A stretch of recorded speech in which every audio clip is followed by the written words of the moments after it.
CFP hopes could be hanging in the balance. We will address, and also a commit for 2025. Appreciate you being here at the Voice of College Football for Miami Hurricanes Live. Pull up a chair, hang out with us, send a comment or question for Cam. Of course, Cam Underwood, State of the U. Cam, how you doing? Doing good, man. Glad to be here. Yeah, just taking a break from working on notebooks and seeing that, I have another one to add to the list. But, hey, it's a labor of love. And if I have to, do research and write about players of the caliber of Hayden Lowe, then, that's just that's the cross I'm going to have to bear, my friend. But, otherwise, look, we're good. We're here and no longer undefeated, but, but not by any means out of the running. So we're just going to, continue to move forward and have a great day. Folks, please hit the like button, get that chore out of the way, and enjoy. Consider the Super Chat contribution as well. Hayden Lowe, off the edge. That's been a excellent position of recruiting gains for Miami here in recent years. Yeah, and add another big-time player to that list. Hayden Lowe was committed to University of Southern California. He's from Oaks Christian in Westlake Village, California. And, an All-American type player, 6'4", 245, kind of playing that hybrid outside backer edge. But, he's known for putting his hand in the, not dirt, but on the artificial turf, as it were, and getting up the field. He's pretty damn good, guys. If you look at 247 sports rankings on top there, number 3 edge in the country, number 3 player in California, number 44 overall is what they proprietarily have him. The composite, some of the other rankings are a little bit lower on him, and that's because as I was doing a little bit of early research here, looks like Hayden Lowe missed a lot of time as a sophomore and a junior. Only played in 3 games as a sophomore per Max Preps. Still had 16 tackles, 8 for loss, and 3 sacks in those 3 games. Only played 8 games as a junior with 29 tackles, 7 tackles for loss, and 2 sacks, and 7 hurries in each of those years. But 11 total games over 2 years, even for somebody of his stature, you kind of say, we'll see what won. But as a senior, he's come back with a vengeance, 52 tackles, 13 for loss, 12 sacks, 10 hurries. A PBU, so pass batted down the line, recovered fumble, which he returned 19 yards, and this pop-up got in the way, so I don't know if that's a touchdown or not. And blocked 2 field goals also. He did not have that fumble return for a touchdown. But all of that put together in this one season shows the kind of elite player that Hayden Lowe is and the kind of talent that he brings to this roster. So when you look at guys on the roster right now, he's almost to like half an inch and 3 pounds, the exact same size as Cole McConaughey, 2024 signee at edge rusher, who has played a lot this year. Actually, he's not going to redshirt McConaughey. That is because he's played in far too many games. But you have, and like McConaughey was from Alabama, all-time sack leader at his high school, things like that. And it was just kind of like, a lot of people weren't on him. He was committed to Louisville. We saw that and we're like, we would rather you play for us. Didn't even bring that up when we beat Louisville this year. Darn, shucks. Anyways, but yeah, you have a similar kind of talent and somebody who's not been under the radar, but been on the radar even longer than McConaughey, but a very similar athletic and size profile, although on first glance you'd be like, I don't necessarily know, but yeah, it definitely is. So I expect Lowe's composite ranking to rise through the rest of this cycle because he has been an absolute menace off the edge. He is currently the highest rated player in Miami's 2025 recruiting class, usurping the spot of SJ Alofatuli from Bishop Gorman, who had previously been the highest rated player in this class. The All-American lineman from Gorman. So, this is a huge get for Miami. Miami had been working on this flip for a while.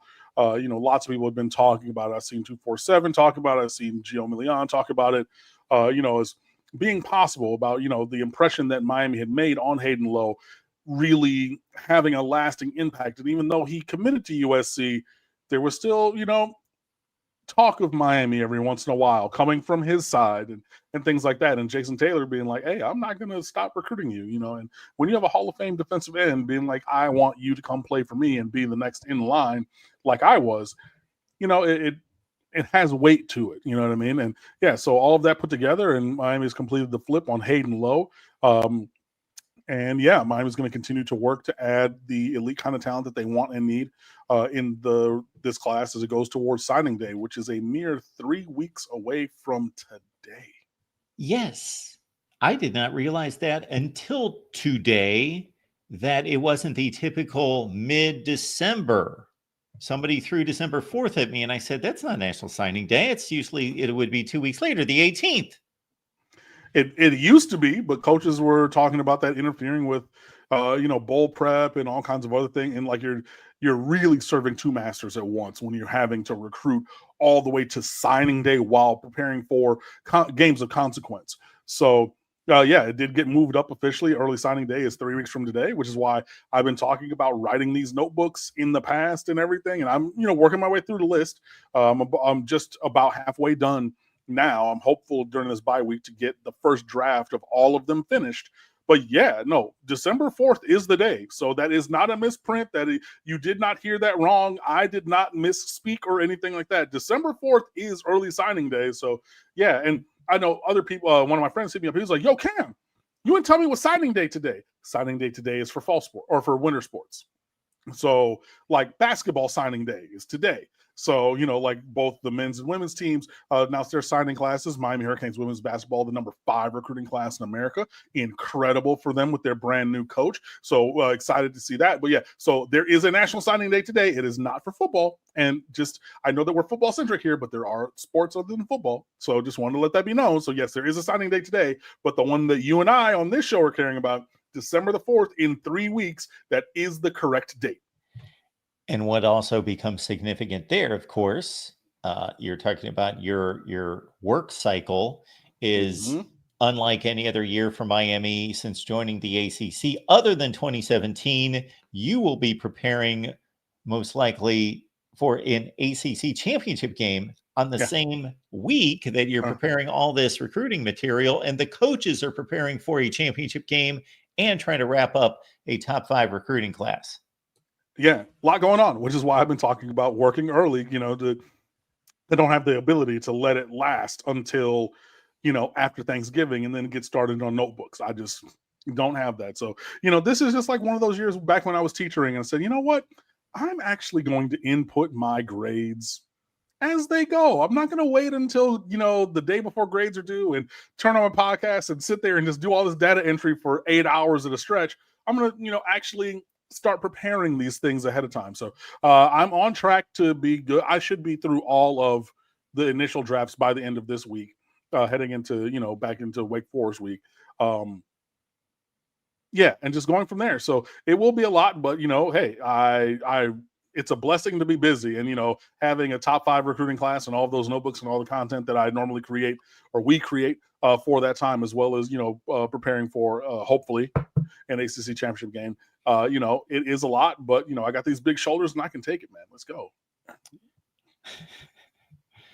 So now we've got a natural progression of topics of what happened in Atlanta on Saturday that now affects the ACC championship race and also the college football playoff rankings that were released on Tuesday.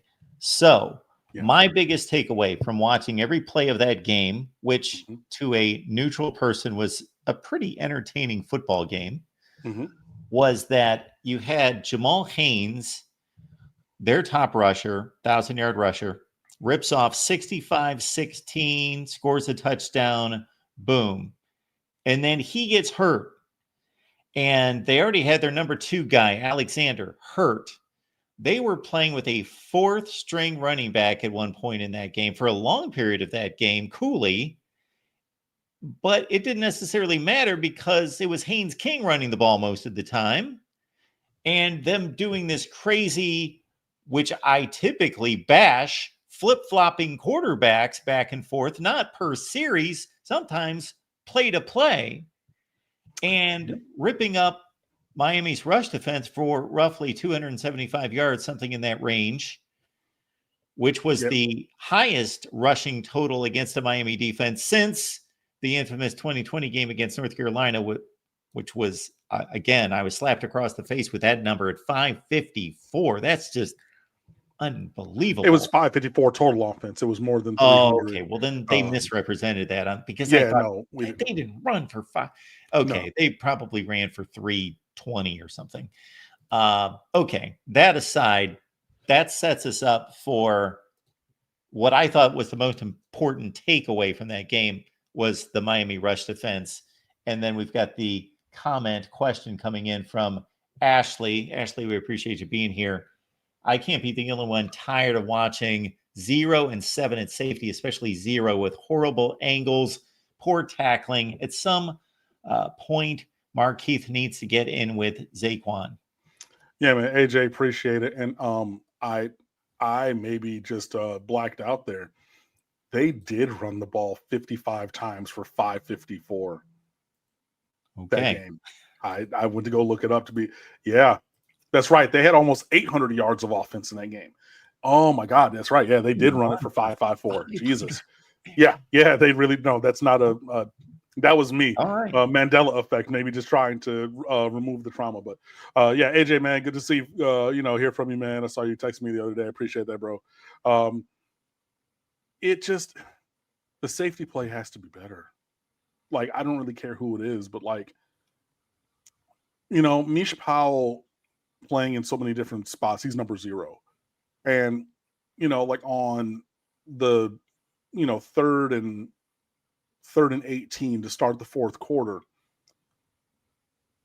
he passed off the was it Y over or Y cross, if you on college football, like the Y, the tight end or the inside slot, just running a crossing, a kind of banana route, like kind of over the middle of the field. He passed that route off to somebody. You saw it, like just like I'm pointing here. He goes, hey, yeah. Except for just like in this room, there's nobody behind me. There was nobody behind him because they had another assignment. So I don't know if it was him but like there was miscommunication there. That was the long throw to the sideline. No, right? That was over the middle, the first play of the fourth quarter. Okay. There was another one of those. See, there's so many that we get them mixed up. The thing about it, and like Jaden Harris, bad angles, missed assignments, missed tackles. Like Jamal Haynes, to your point earlier, I mean, made him twerk and touch ground on that touchdown run with just it was a good juke move, shimmy shake. I'm not going to say that it's easy to tackle a guy running downhill in space, but like you got to do better than that, bro. And like, yeah, I think if it's Markeith Williams, as AJ said, if it's Zaquan Patterson, I'm really kind of upset because it was told by all accounts and to all people that Zaquan Patterson was working with the ones in warmups, through practice last week, all kinds of stuff like that. He played a handful of snaps, like a literal handful. And we're watching, 0 and 7, miss tackles and take bad angles and miscommunicate this and miscommunicate that. I'll put a freshman out there and have him miscommunicate who can actually make tackles. You know what I mean? Like if all things are being equal and the performance isn't where it needs to be. So yeah, I mean, Manny Navarro during the Duke game screamed at me at halftime. Basically it was like, you are too smart to be pretending to be this stupid. Everybody knew that the secondary was the issue of the year. They can't match up. They can't play man-to-man. So Duke is finding ways to dial it up. Look, there's no team in America that is rolling everybody 62-3 every week. There's nobody doing that. So sometimes you're going to get tested. Sometimes you're not going to get stops. Shut up. Enjoy the ride. This team is probably going to come back and win. You'll be good. And like there was a collection of people around, and I was just like, Manny, you're right, bro. And yeah, but when I say all that to say, Miami had been playing a very high variance kind of football. right? It came down to one or two plays in all of these other games, but they were able to make those plays.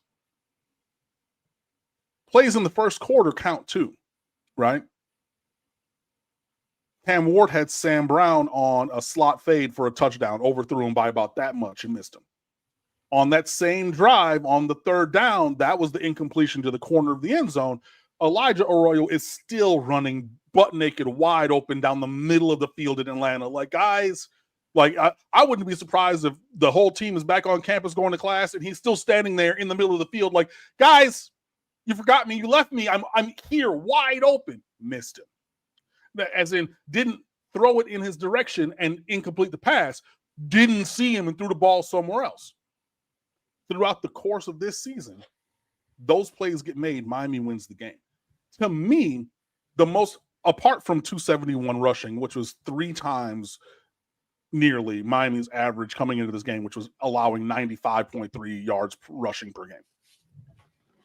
The thing that killed Miami were money downs on both sides. Georgia Tech was 9 for 14 on third down. And if I go over to their third downs, they were 7 for their first 10, on third downs. They went 2 and 2 on the last 4, but 70%, bro. And I mean, okay, it ends at 64 point whatever, but like that. And Miami had previously been the best third down defense, as in not allowing conversions in America, right? On the other side, Miami's offense was the best at converting third downs. And when they went for them, fourth downs, but they go 3 for 10 on third and 1 for 4 on fourth. And still had 436 yards and right? But that right there at the top, as I'm pointing at my screen, that right there at the top, third down efficiency, not getting off the field, and third down efficiency and fourth down, not moving the chains, that to me was the story of the game. And when you look at it, and I'm going to because I still leave these stats up every week just for this very reason, Miami had drives that ended on the Georgia Tech 23, 39, and 28-yard line. So 3 drives that ended inside the Georgia Tech 40 and scored a combined 0 points on those 3 drives. That's your game. So now you back those up with on downs, those fourth down, non-conversions that we're seeing. That's that. It goes hand in hand. Now, I muted somebody on Twitter because they were being stupid and saying the singular reason that Miami lost was the 11-minute drive spanning the first into the second quarter that Georgia Tech went on. That was a factor, but that was not what lost Miami the game. Miami had the ball, and even though he couldn't see him because it was like 8 seconds later, Jacoby George was open for a game-winning touchdown late on the middle on that scramble drill. Miami had the ball with a chance to go down the field and score just like they did at Cal, and then maybe play a couple of plays of defense. That opportunity was in Miami's hands. In so many spots this year, we've seen them go down the field and score, right? Now, would it have been easier with a longer time of possession, and Miami going into this game was 3rd or 4th in the country in terms of time of possession per game? Absolutely it would have been. But saying that one drive, singularly that one right there, 17 plays, 75 yards, 10 minutes, 45 seconds. I just been calling it an 11-minute drive. That was a factor for sure. I'm not going to sit here and try to tell you that it was not. It was not the singular reason that Miami lost. Excuse me. So, yeah, a lot of the things looked like things that we had seen. You get that beautiful dime touchdown pass to Elijah Arroyo on the first drive where, they run a double switch concept, because you had the motion, which was a switch, and then Sam Brown with a switch, and then you have Arroyo just going straight up the seam. Ball gone before he even looked. He turned around, and that was like a self-preservation. Oh, shit. It's going to hurt me kind of catch. Yeah. On the first, boom. Cool. They went to the half roll to the left, the waggle to the left, out and up, wheel route kind of. Well, it wasn't a wheel route; it was out and up to Xavier Restrepo, the one that they hit at Louisville that he got stumbled over the 5-yard line instead of scoring. They hit that. That one scores. And that's another play, the same exact play that we ran at Louisville. They were crying about one of their players getting held, and he wasn't held on that one, whatever. But that same play scores. There was a lot of stuff. You see, Damian Martinez getting in there. Boom, you're moving. You still have, 300-something yards passing. You have a touchdown here. You saw a lot of the things that we had seen, but we also saw things that we had not previously seen, like absolutely not being able to get off the field, absolutely not being able to convert in key situations, and playing from behind. And, playing from behind is definitely was a thing that we had seen from this team. But yeah, it just, you leave it to Cam Ward to play hero ball. And, on the last play where he, Romello Height, and I saw Gio Milian tweeted this out. If you don't know, Romello Height was he's from Georgia. At one time was committed to Miami. He went to USC. He comes back home to Georgia Tech. Miami actually was kicking the tires on bringing him to this roster this year in the transfer portal. Decided not to. He went to Auburn before. It was all over the place. Committed there, went here, da. But this is a guy who's been around the Miami Hurricanes space for a while because we, talked about him. He was committed here, da. That's the player who worked free for the strip sack on the final play. So I'm sure that he was incredibly happy about that. But on that play, Elijah Arroyo is open for a check down for about 8 yards, probably gets out of bounds. And there was somebody else in the field of play around the numbers who was open. If Cam Ward would have just said, you know what? I don't need a home run play right here. I'm just going to take these 8 yards. We're going to keep going. We got 1 minute and 35 seconds left. Got 2 timeouts. We'll be fine. Let me just go get these yards, get out of bounds. We'll keep it going. I'm confident that we would have been able to do something. But the thing for me is, and you have to take it, he wants every play to be a big play. But for me, it's sometimes like the big play isn't there. Take what's there and then give yourself another opportunity to have a big play. Because by holding that ball and getting sacked and fumbling, there were no more plays that could have potentially been a big play, right? If he would have just taken it and gotten out of bounds. But again, it's tough because Cam Ward's big play hunting has been such a boon for Miami this year. This is the one time it came up snake eyes. But yeah, there were a couple of things that just didn't go the way that they needed to. Some really bad penalties, not called, especially like there was a holding or defensive pass interference on Georgia Tech on a pass towards Isaiah Horton that would have been a touchdown, and literally they're pulling his jersey off of his shoulder pads in front of a referee, not called. I'm not saying that's not the reason that we lost, but again, all these little things put together, and I've been saying it for weeks. It's going to take somebody playing one of their better games and Miami playing one of their worst at the same time. And yeah, that's really what happened. And, even I'll stop here, but, to the credit of the broadcast, Louis Riddick said, hey, this is a team. And I tried to tell y'all this, and everybody said, you're stupid and don't know anything. Starts hot. Cam Ward has a lull in the middle of the game, that 4 for 13, 5 for 12 for, 65 and a pick kind of thing. The offense stagnates, and then we ramp it up, and then, we put it in 6th gear and pull away. Louis Riddick kept saying that. He was like, dog, this is what Miami does. They go out there, they score fast, little wonky in the middle, and then they get it, they finally, hit the afterburners, and we went to go hit the afterburners, and like the afterburners didn't burn. So, yeah, just things that we had counted on were not there, and then things that we had avoided or built this season on having, i.e. great 3rd down and 4th down defense and great 3rd down and 4th down offense on our side, were completely inverted. And when you have that full inversion, you get a win turned into a loss.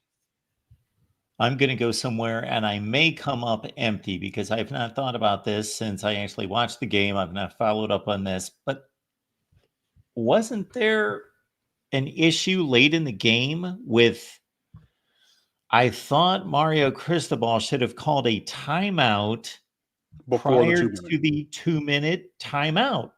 He let like the last 23 seconds run off. It wasn't that much, but it was about half that. I think it was like 13 or 12, but yes. Yeah. Because if I go plays fourth quarter,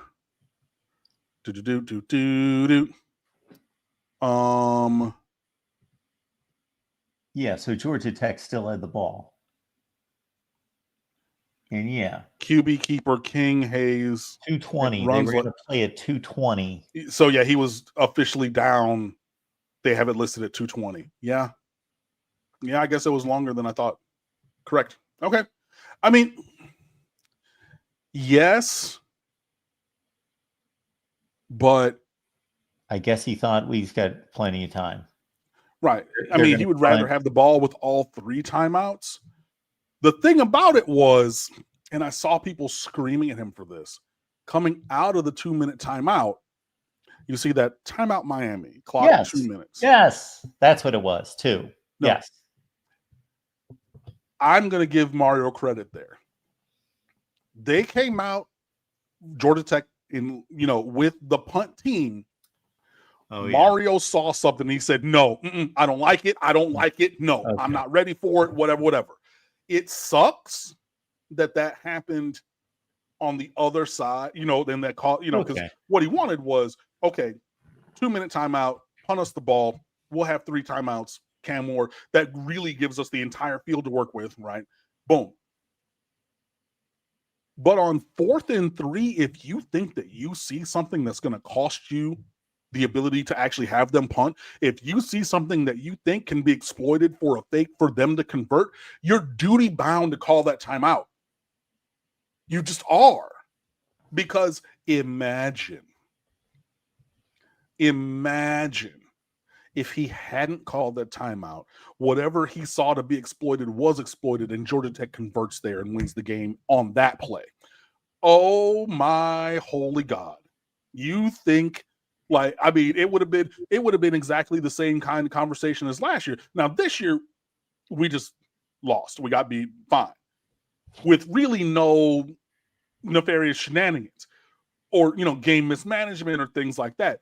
If you are Mario and you see that they have you flanked or whatever it was, because that was definitely an oh shit reaction. Because they zoomed in on him on the sideline. He said, I mean, you saw the whites of his eyes say, oh my God, yo, but if you don't call that timeout and they convert, so now you're just coming back to Miami with a loss and 3 timeouts in your pocket? Come on. I mean, it's like it's a catch-22. Like, I get that we could have called the timeout earlier, gotten the punt, run a play before the 2-minute, but like in the scenario that presented, he had to call. If he thought we were going to get beat on that play, he had to call that timeout. Okay. You're right. I forgot about the whole punt situation and him seeing something. Totally understand that. Absolutely. Because Georgia Tech, obviously, Brent Key coached like he had the inferior team, and he had to pull some stops. He knew it, and they pulled it off. Totally understand that in that situation, when you've got the inferior team and you're thinking, okay, we're going to go for it. We got a good fake punt here. We're going to call it. We're going to go for it. Okay. And Mario saw something, whether that was there or not, he's got to pull the trigger. Okay. I still go back to the timing situation before that presented itself of calling the timeout, even though you're on defense at 2:20, forcing them to punt. You get the punt at 2:15. You get to run your first play at 2:15. If you really want to amp it up, you can run 2 plays before the 2-minute timeout, but at least one, and you get the 2-minute timeout, and you just move it on from there. I just thought that he was wasting time. Yeah, I mean, I understand it. I see it both ways, with calling it at 2:20 versus letting it go down. I think I would have preferred the timeout at 2:20, but I get it. If again, you're operating under the standard practices of this year, give my quarterback the ball, with 3 timeouts. 20 fewer seconds isn't going to make any kind of difference. Boom. I see where he was coming from. I guess that's a unpopular opinion and everything, but yeah, no, but I see your side also of like, hey, call it at 220. Even with a standard 8-second punt, you're at 212. You get one play, maybe two, before and you still have that timeout in there. But that's just not how it worked. And yeah, in the big moments, that where Miami had gotten conversions on offense and gotten stops on defense all season long, especially in the second half, especially when they needed it most, they came up woefully lacking, and that's why this team is now has a loss on its record.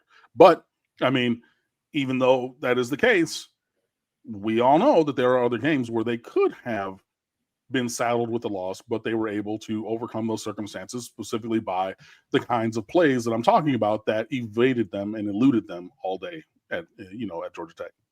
And I'm not selling that as an egregious coaching error. I just would have preferred.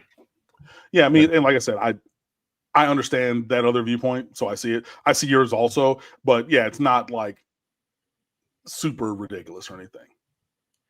I'm trying to think what the scoring situation was. I think it was them scoring the touchdown to get them to 21-16. Why are they going for 2?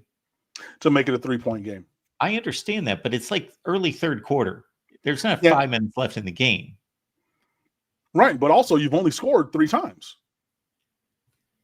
Like this is not a game where like Miami had walked up and down now they did have a lot of yardage, but then stalled. That was only their 3rd score.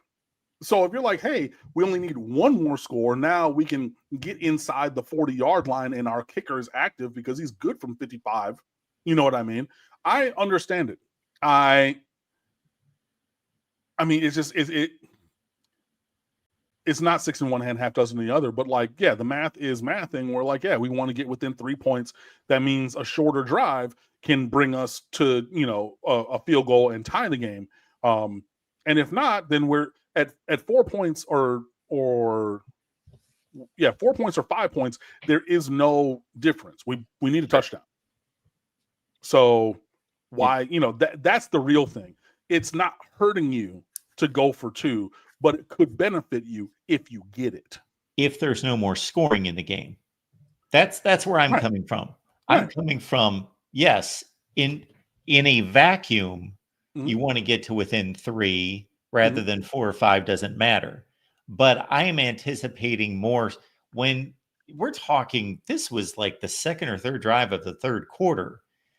That when you're anticipating, okay, if you're going to stay behind by 5 rather than cut it to 4, there's all sorts of combinations of 7s and 3s where you can get burned by doing that as well. Yeah, I'm fair. I'm not a big fan of doing that early. Yeah. I mean, if you're trusting your offense more, I think I side with you. I think that Mario saw the way that the game was going and like was kind of like, I think creating the opportunity for a 3, if we can, would be more advantageous because we're actually struggling to get these touchdowns. Again, understandable. Yeah. Falconer TRX, thanks for getting us on the board. Well, I guess no. Ashley got us on the board. Falconer TRX coming through with our super sticker there. Thank you for that. Falconer with I get going on 4th down once, Miami not working. Yeah, and look, you live by it, you die by it, man. It's just like I've been making analogies to the Detroit Lions from last year. Same thing. NFC Championship game, second half, 4th and 2. Call a 4th, go for it on 4th down. Ball hits Josh Reynolds in both hands, who was purportedly a professional wide receiver. He dropped it, and that ruined our season. But, Miami had gotten in these places by going for it and being the kind of aggressive that they were. But I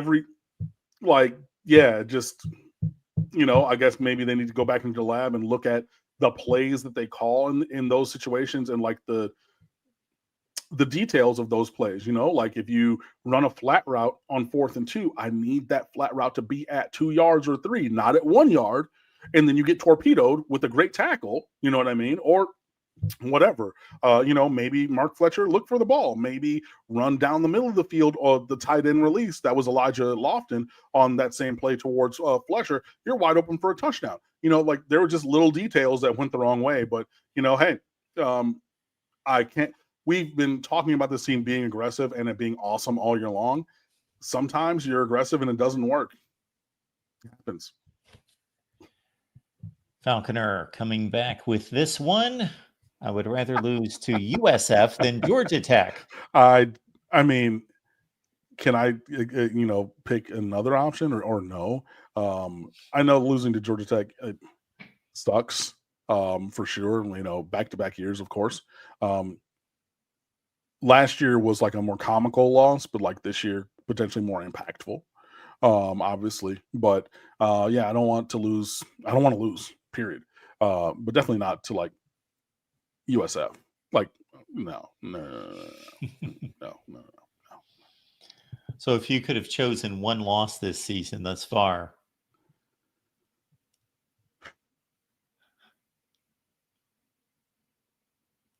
no.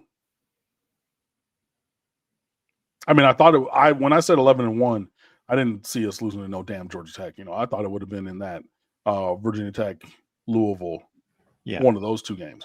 I don't necessarily. I mean, maybe then Virginia Tech, not Louisville, because Louisville gives us a tiebreaker over Clemson, and everything, because we beat Louisville and Clemson lost to Louisville. So if we both have one loss in conference, common opponents, hey, because we are not playing head to head. So I mean, I guess. I mean, if I could replace Georgia Tech with, or swap that loss, maybe, but no, that's not a mental exercise that I enjoy. I'm not here looking for losses. No, thank you. Falconer, players didn't play, coaches didn't coach, and refs didn't ref. I still bought Mark's book. Falconer, thank you for that. Appreciate that. Nice little segue. It's Disputed National Champions of the 1990s. It's college football's historical 1990s reset, not just a history book, although it starts with the premise that, in my opinion, the 1990s were the most impactful decade determining championship play in college football, going from the pure poll era on into the BCS, which ushered in the college football playoff in its various formats. So we look at the narratives, the storylines, the flow of the season, the postseason setup, what happened in the postseason, whether the voters got it right, was it credible, was it valid, who got screwed, what was the aftermath, what was the historical significance of that particular championship team that season.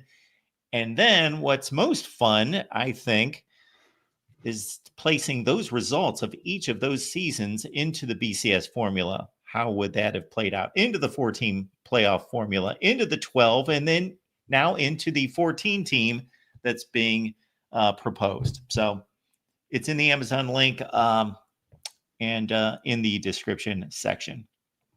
Yeah, man, definitely check that out. But I mean, they players played, some better than others, but not well. Coaches, we got out coached. Lance Guidry especially. I'm sorry. Like, facts are facts. Like, Georgia Tech,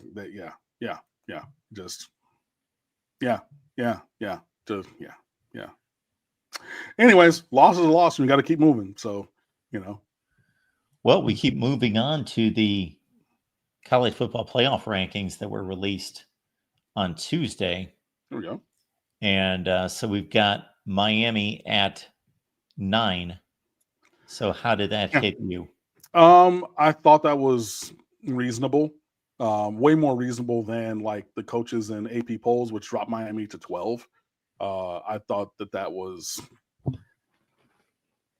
I don't think that was realistic. I think that was like petulant. I thought that was just basically some hating ass shit, to be perfectly honest. And for all of the talk and everything, like, well, Miami almost did it. Miami won all those games. So, if it had been Georgia, it's there. They have the heart of a champion. They find ways to win. If it was somebody else, it's Miami, and oh well, blah blah. Now I think that this team is it's different than 2017, obviously, because this is offensive first team and that was a defense first team. If you put this offense with that defense, you might have one of the greatest teams ever. So, like the second best team behind the 2001 Miami Hurricanes. But I digress. But being ranked 9th in this iteration of the college football playoff top 25 rankings, I think is reasonable. I also hear where people are pushing back and saying, regardless of where Miami is, they should be a spot below SMU, whose only loss was by 3 points to that number 6 team there, undefeated BYU, and is undefeated in conference. I understand that pushback, but that is a little bit of Miami being a more name brand program than Louisville, and Miami doing all of this winning on ABC and ESPN, while Louisville's mainly been on like ESPN2 SMU. Sorry, SMU. Excuse me. They've been on ACC Network and ESPN2. So widely distributed channels, but not to the same level. Miami is a common team in 6 of the highest 10 rated ACC conference games this year. So people, including that Cal game, which was ended at 3 a.m. Eastern, people stayed up to watch that damn game, right? So I get it on that. I think that Miami, for the most part, has earned this kind of spot. I understand where SMU people are coming from. I might even be inclined to agree, but I think that this is reasonable. And, in that Miami is still projected at this time on paper and with whatever metric you want to use to win the ACC championship at present, slotting them there and having them, if you extrapolate this into the bracket, this would be a number 4 seed. So Oregon projected to win the Big Ten at 1, Texas at 2, BYU at 3, and then Miami at 4 is how the seedings would work. Remember, seedings are different from rankings because the 4 highest ranked conference champions get the 1 through 4 seeds and a bye to the quarterfinals. I think that this is reasonable, and honestly, I'm not getting too worked up one way or the other because the impetus is on Miami from here on out to go win. I said it before last week's game. Playoff football starts now. Luckily, going into last week's game at 9-0, there was wiggle room to lose a game anywhere in the schedule. A game. Uno partido. 1. Now that Miami's lost that game, playoffs, like the single elimination playoffs for Miami, are here. Win and you continue, lose and you're done. And I think that even goes into the ACC championship game. There's a chance, a small, infinitesimally small chance that Miami could lose, or even SMU, but the team could lose the ACC championship game and sneak in. I think it's very small, and I don't anticipate that happening. So Miami, playoff football starts now in the month of November, the month that counts. Win against Wake Forest on Senior Day, win at Syracuse the week after, win the ACC championship game on December 7th, 3 days after National Signing Day on December 4th, and you're good. If you lose any of those games, you're not making the playoff. It's simple logically, but, takes work to actually make happen, but that's the current state of affairs. I totally agree. It would take significant carnage elsewhere for Miami to get in at 11-2 with a second loss. Yeah, look, ESPN is already trying to lay the foundation for a 3-loss SEC team to get in. This is like when you have a friend who is, on again, off again with their significant other. And it's just like, well, remember that time that we all went on vacation? It was fun. Remember when we went to Six Flags? Remember we went to Walt Disney World and whoever was there? It's like, yeah, it's like, well, it wouldn't be so bad. And I might have texted once or twice, but it's soft launching the return of it's that kind of situation, because if you're bringing it up on all these shows, College Football Now, Get Up, you put it on the website, you have multiple writers talking about, well, a 3-loss Alabama, is it really that bad? They're probably still one of the most talented teams in the country. A 3-loss Georgia, they're already laying that foundation, right? So, yeah, they're going to pick a 3-loss, maybe even a couple 3-loss SEC teams over a 2-loss ACC team. In most instances, unless they lost again to, a team or to lose to the likes of Mississippi State or something, down the stretch for their third loss of the year. But yeah, it really is all in Miami's hands. Go win the games in front of you. Wake Forest, Syracuse, likely SMU in the conference championship game. And you're in the playoffs. If you don't win any of those games, any of those three, then it's a very nice bowl game with a very nice, complimentary sweet package that's not one of the, not associated with college football playoff.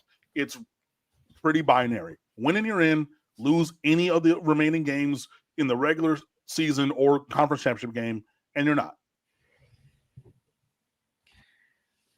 Cam already explained why Miami would go to an ACC championship game above Clemson, because they've got the higher seeded win, meaning the Louisville game. You can look at it that way, or the common opponent. Mm-hmm. The Clemson SMU comparison is the same. SMU, again, beat Louisville. Clemson does not have that game. Their highest game at this point, seeded win, would be a future game that they would have in defeating Pitt this Saturday. Although Louisville's 4-2 in the conference and Pitt's 3-2. So if Pitt surpasses Louisville, maybe that would knock out SMU and replace them with Clemson as having a higher seeded win. I mean, true, but SMU is undefeated in conference, so they're like, if they lose. Right. If they would have to lose. Right. Yeah. But like at present, it's, even if, Clemson wins out and Miami wins out with one loss in the conference, we beat a team that beat them. There's your transitive property that we were talking about last week, Mark.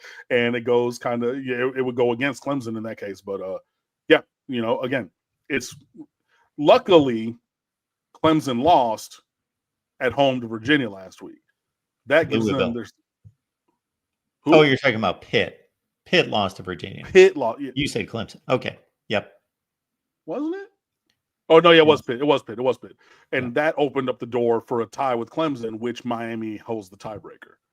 Yeah, all these different machinations have my brain scrambled, and I've been writing notebooks all damn week. So, folks, I'm going to do my best to do what I've been doing the last few weeks and produce a scenarios video. I've got it all right in front of me here. I've yet to produce it. If it comes down to opponent's winning percentage, that is even razor thin at this point. So there is a tiebreaker that would come down to opponent's winning percentage in the ACC. And right now, SMU's ACC opponents are 20-29. Miami's are one game better at 21-28. And Clemson's are a half a game less than SMU's at 19-29.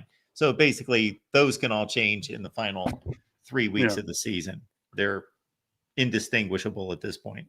Who would have thunk that having Florida State on our schedule would tank our strength of schedule like that?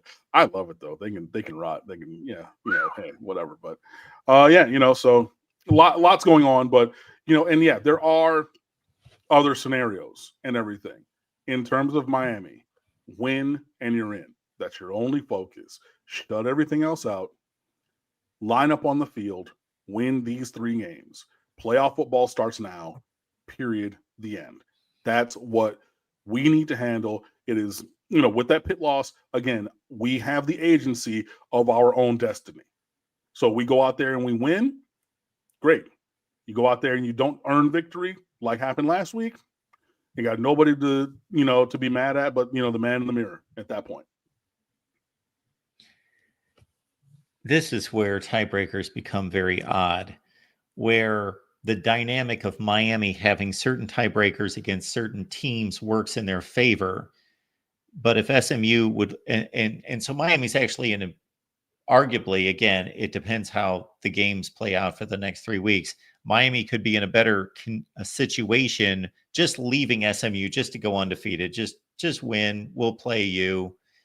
and win these tiebreakers against these other teams, namely Clemson, versus SMU losing. It knocks it down into a different series of tiebreakers. Yeah. And that's where tiebreakers become, and we see it every year in the NFL playoffs leading into that final weekend, where it's like you would think this would be a good thing for your team, but it changes the dynamics of the tiebreakers, and it could be a bad thing for a team that you're actually competing against to lose. And right, I mean, if the tiebreakers were static, right, it was like, okay, this is the one set of tiebreakers, then yeah, but that team loses, and then it removes it from this tiebreaker to this one, and then that actually that's the kind of domino effect. But again, I'm hopeful that we are able to avoid any tiebreakers by simply winning the games. Yep. And moving forward. Because I find this stuff fascinating myself. It's very fascinating. It's even more fascinating when your team is not involved. Like, hey, if NFL fans want to talk about tiebreakers right now, when the Lions are the number 1 seed in the NFC, hey, and you're talking about that last playoff spot, go right ahead. My team is cruising. I missed last week when we were undefeated and just being like, oh yeah, y'all can talk about all that because we haven't lost a game. But yeah, I love that stuff on the final weekend of the NFL season as well. Yeah. The end of the baseball season with the magic numbers. That's all great stuff. All right, folks, appreciate you being here at the Voice of College Football. Cam and I get together every Wednesday, and of course, you'll want to be here with these final 2 ACC regular season games being crucial for the Canes on into an ACC championship game appearance. So make it on back next Wednesday. In the meantime, join Cam on State of the U. Yeah, talking to TRX, only one thing: win the ACC and then the Natty. You are correct, my friend. And we are talking about that and all kinds of other things at stateoftheu.com. Next week is Senior Day at Miami, so we're going to have some senior profiles, and I urge and implore you all again, right? We talk about this all off season. Y'all hit me up when it's February or when it's June or what. Oh my God, I wish there was a game. I miss tailgating. I miss seeing all my friends. I miss going and da-da-da. Senior Day is on Saturday. Noon kickoff against Wake Forest. Coming off of a bye, following a loss. I don't expect a lot of you to be there. I will be there.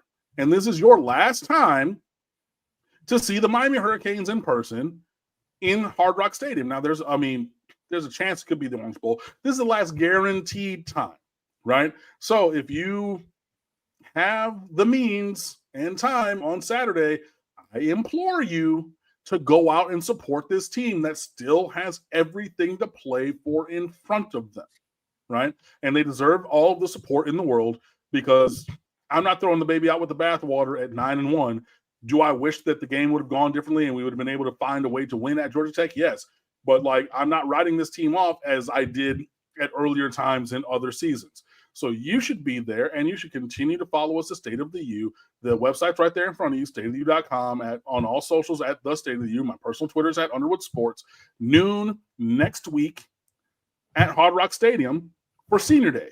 Be there. And if you're not there, I don't want to hear shit about it. I'm going to ignore you in the offseason. Oh my God, I wish there was a game, and I can't. I don't want to hear it. This is a team that is still on a path to compete for and contend for championships, plural, conference and national. If you're into that, like you say that you are because you're here, you should be finding your hind parts in Hard Rock Stadium. And if anything else, find yourself back here with me and Mark next Wednesday night. I appreciate you guys. Mark, it's always fun. I'll talk to you soon. Thanks, Cam. Anytime.